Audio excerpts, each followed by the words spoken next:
हो, नमस्ते, प्रणाम। और बस एक बात कहने आया हूँ। बहुत दिन बाद लाइव आया हूँ। कलकत्ता में आया था मैं फेसबुक पे लाइव।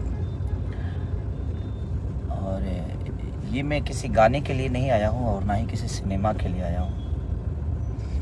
आज मैं लाइव आया हूँ बस सरकार से और हमारे संगीत कला से, जो हमारे तीन भाई जो सांसद हैं, मैं उनसे भी रिक्वेस्ट करने आया हूँ। अपने माननीय मुख्यमंत्री हमारे नीतीश चाचा जी और तेजस्वी भैया या हमारे योगी जी, जितने भी हमारे जो हिंदी भाषा के लोग हैं, जो इस पद पे हैं कि वो सरकार से बात करके, हम लोग तो एक मनोरंजन के साधन है।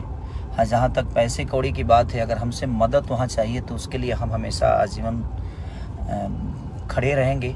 जो हमारी सक्षमता है, जो हमारी संपूर्णता है कि जहाँ से हम हैं वहाँ से हम हमेशा खड़ा उतरेंगे।